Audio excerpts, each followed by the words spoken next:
भाई इस बार की अगर मैं बात करूं नगर पालिका चुनाव के अंदर जितने भी चेहरे देखे जा रहे हैं उन सभी चेहरों में युवा चेहरे सबसे ज़्यादा दिखाई दे रहे हैं। अगर मैं इस समय की बात करूं वार्ड नंबर 12 के अंदर मैं मौजूद हूं और वार्ड नंबर 12 से एक प्रत्याशी, महिला प्रत्याशी, अभी तक की अगर मैं बात करूं वो इतनी छोटी उम्र है उसकी, और छोटी उम्र के साथ साथ जज्बा भी आपको देखने को मिलेगा कि राजनीति में आने में कितना वो जज्बा अपना दिखा रही है। इस समय की अगर मैं बात करूं तो आज इनके कार्यालय का उद्घाटन है और कार्यालय के उद्घाटन के समय हम जब यहां पर पहुंचते हैं तो देखते हैं किस प्रकार से लोगों का एक हुजूम यहां पर जुड़ा हुआ है।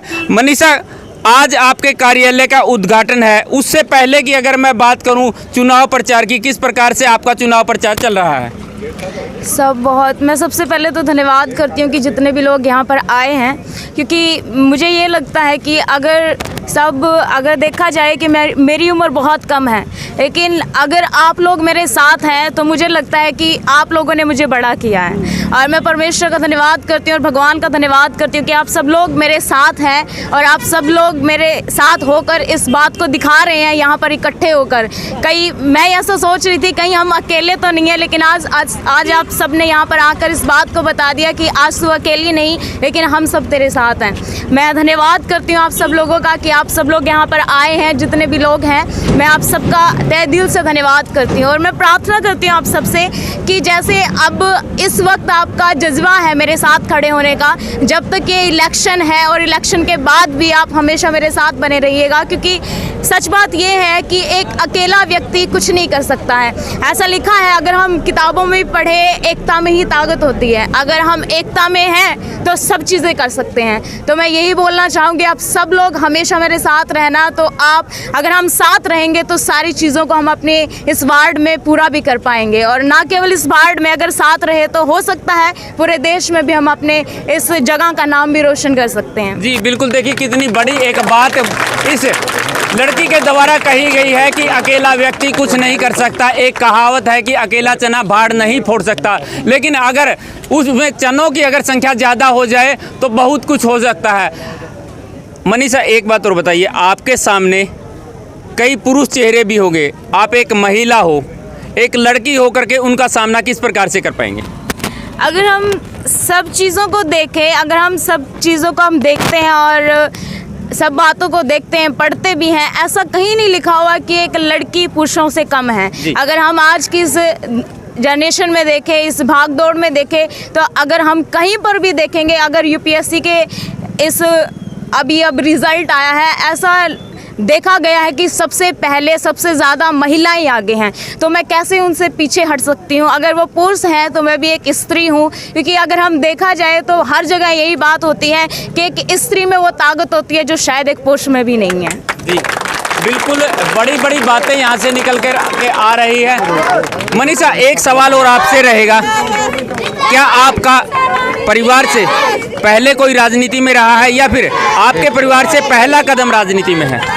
मेरे परिवार से कोई भी राजनीति में नहीं है, लेकिन अगर देखा जाए हो सकता है कि राजनीति में नहीं है, लेकिन अगर मेरे परिवार की तरफ देखा जाए तो मैं अपने पापा के बारे में बताना चाहूँगी थोड़ा सा, कि वो एक फ़ौजी हैं। अगर वो देश की सेवा कर सकते हैं तो कहीं ना कहीं हमारे अंदर ये जज्बा है कि हम भी देश के लिए खड़े हो सकते हैं। तो हो सकता है राजनीति में कोई नहीं है, लेकिन मैं इस बात को बोलना चाहूँगी कि अगर वो सेवा में है तो एक अच्छी राजनीति है उनके पास। तो हम समझ सकते हैं जिस प्रकार से आपके पिताजी ने देश की सेवा की है, आज आप इस चुनाव मैदान में कूदने के बाद वार्ड वासियों की सेवा करेंगे?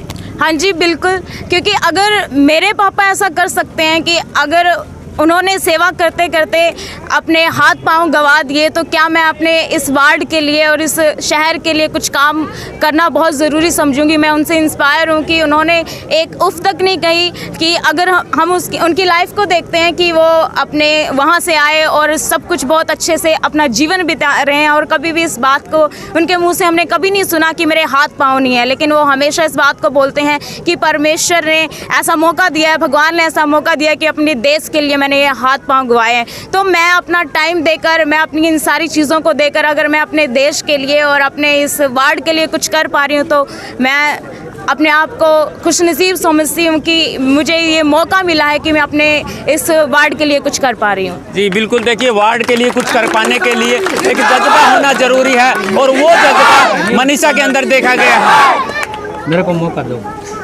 1 मिनट पॉज कर लो। इस समय हमारे साथ मनीषा के पिताजी है, जो कि एक देश की सेवा करते हुए उसकी हालात जो है देख सकते हैं किस प्रकार से उन्होंने अपना हाथ जो है वो खोया हुआ है।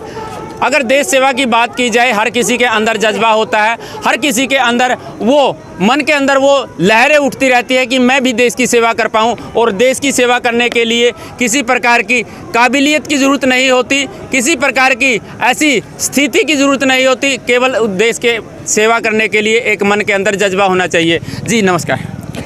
नमस्कार सर। सबसे पहले मैं सबका धन्यवाद करता हूं कि परमेश्वर ने इतने लोगों को इकट्ठा किया और आज परमेश्वर ने हमारे को ये सौभाग्य दिया कि आप सब लोग आशीर्वाद देने के लिए इस बच्ची को इधर आए हैं। आप सभी का धन्यवाद करता हूं और परमेश्वर का धन्यवाद करता हूं। सबसे पहले परमेश्वर ने आज ये अच्छा मौका दिया हमारे पास में कि इस बच्ची को आपने चुनो और इस बच्चे के अंदर इतने बढ़िया संस्कार हैं, क्योंकि हमने देश सेवा करते हुए अपने दोनों अंग भंग हो गए मेरे, और लेकिन फिर भी हम आज भी ये बोलते हैं कि हम देश सेवा, यदि हमारे को मौका मिलता है, मेरे शरीर के अंदर एक खून का कतरा है तो मैं देश सेवा करूँगा। यानी कि हमेशा देश सेवा के लिए तैयार रहें। हाँ, अभी भी मैं तैयार हूँ। जी बिल्कुल। और मैंने बच्चों को यही सिखाया है, बेटे जिंदगी है तो अच्छे सैनिक की तरह जियो, मरना है तो ऐसे कायरों की तरह नहीं, अच्छे योद्धा की तरह लड़के मरो, ताकि देश सेवा के नाम के ऊपर आपका नाम ऊंचा हो। जी बिल्कुल। मनीषा, आपसे एक सवाल और रहेगा। जनता के बीच में आप जा रहे हैं, वार्ड वासियों के बीच में जा रहे हैं, उनसे किस प्रकार की मांग आप कर रहे हैं? जहाँ तक देखने में मिल रहा है कि वोटों की ही मांग कर रहे होंगे, लेकिन उसके बदले वार्डवासी आपसे किस प्रकार की मांग कर रहे हैं, किस प्रकार की समस्याएं आपके बीच रख रहे हैं?